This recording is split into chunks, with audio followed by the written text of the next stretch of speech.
पिंकी की शादी कुछ ही दिनों पहले भारतपुर गांव में हो जाती है। एक दिन वो रसोई में काम करते करते गाना गुनगुना रही होती है। तभी उसकी सास आती है। बिजली गिराने मैं हूँ आई, कहते हैं मुझको हवा हवाई, हवा हवाई, वी वी वी वी वी। ओहो, हवा हवाई मैडम, कहीं उड़ मत जाना हवा से।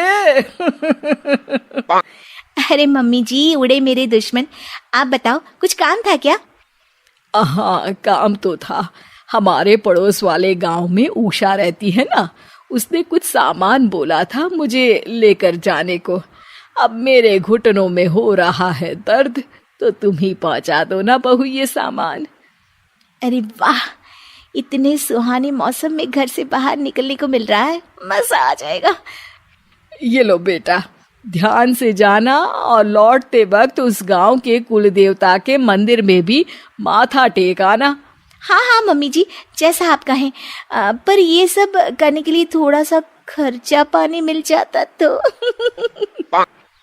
अरे पानी तो तुम्हें उषा पिला देगी, और खर्चा तुम ज्यादा करना मत, ठीक है बहू? जाओ, शाम तक घर लौट आना, ठीक है बहू रानी?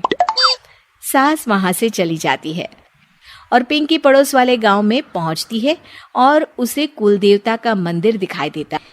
पहले मंदिर होकर आऊं कि सामान देकर आऊं? चलो मंदिर ही हो आती हूँ। पिंकी मंदिर के पास जाती है, तभी उसका पैर एक पत्थर से टकराता है। हाय रो, मर गई रे। पिंकी देखती है कि वो पत्थर चमक रहा होता है। पिंकी वो पत्थर उठा लेती है। अरे, ये पत्थर तो चमक रहा है। वो पत्थर देख ही रही होती है कि तभी उसे एक आवाज सुनाई देती है। दन दना दन दन दन दन, जो तेरा मन चाहे तू बन। अरे, ये आवाज कहाँ से आ रही है? जो तेरे हाथ में पत्थर है, उसी में से बोल रहा हूँ मैं पिंकी। ये पत्थर है जादुई, और ये लगा है तेरे हाथों में, तो ये हुआ तेरा। अब तू जिसके रूप में आना चाहे आ सकती है। ये पत्थर हुआ तेरा। दन दना दन दन दन दन। क्या सच में ये जादुई पत्थर मेरा हुआ? अरे वाह वाह वाह वाह। पिंकी अपना काम खत्म करके घर आती है और उसकी सास रसोई में काम कर रही होती है। अब वक्त है इस पत्थर का इस्तेमाल करने का। बड़ी थकान हो गई है रास्ते में, सासू माँ से थोड़ी सेवा करवा लेती हूँ। पिंकी पत्थर को हाथ में लेकर अपने ससुर का रूप धारण कर लेती है। अरे ओ कमलेश की माँ, इधर तो आना जरा।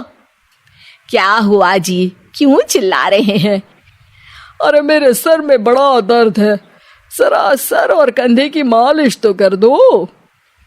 मैं आपको मालिश वाली दिखती हूँ क्या? जाइए, किसी नाई के पास जाइए और कराइए मालिश। जी भर के कराइएगा। अरे तुम ही तो हो मेरी मालिश वाली। तुम्हारे कोमल कोमल हाथों से जब ये खूबसूरत उंगली में बालों में मालिश होती है, आहा, सर दर्द हो या कैसा भी दर्द भाग जाता है। आप भी ना, आपने पहले तो कभी मुझसे ऐसे बातें नहीं की। आइए बैठिए, कर देती हूँ मालिश। पिंकी की सास पिंकी की मालिश कर रही होती है और पिंकी को बड़ा ही आनंद आ रहा होता है। इसे कहते हैं स्वर्ग की जिंदगी। सासू माँ के हाथ किसी हथौड़े से कम नहीं है, पर फिर भी फ्री की मालिश तो मिल रही है ना। वाजी वाजी वाह। कुछ देर बाद पिंकी अपने कमरे में आ जाती है और पिंकी के असली ससुर घर आते हैं।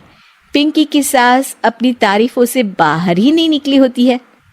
सुनिए जी, आज ना आपकी बातों ने तो मन ही मोह लिया मेरा। बातें? कौन सी बातें? अरे वही कि मेरे इतने मुलायम हाथ और इतनी खूबसूरत उंगलियां हैं।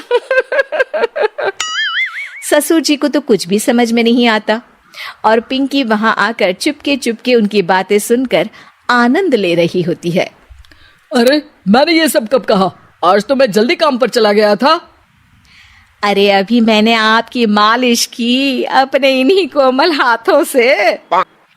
कोमल और तुम्हारे हाथ, अरे कमलेश की माँ, तुम्हारे हाथ तो इतने सख्त हैं कि अखरोट ही तोड़ दे। मैंने तो आज तक तुमसे इसलिए मालिश नहीं करवाई, तुम्हारे हाथों को देखकर तो मुझे वो डायलॉग याद आता है, ये 2.5 किलो का हाथ जब किसी पर पड़ता है ना तो आदमी उठता नहीं, उठ जाता है। सास को गुस्सा आ जाता है। आए बड़े मेरे हाथ को 2.5 किलो का कहने वाले, अरे खुद की तोंद देखी है, बारात का ढोल भी शर्मा जाए देखकर। पिंकी उन दोनों की बातों से हंसी रही होती है कि तभी वहां कमलेश आता है और वो बहुत परेशान होता है। मैं तो लुट गया। अरे क्या हुआ कमलेश? दुकान में कल वो गुंडा जग्गू दादा आए थे और धमकी देकर गए हैं कि 1 लाख का हफ्ता देना पड़ेगा, नहीं तो मेरी दुकान तोड़ देंगे। सभी चौंक जाते हैं। क्या पिंकी अपने पति कमलेश को जग्गू दादा से बचा पाएगी? जानने के लिए देखिए रूप बदलने वाली बहू पार्ट 2।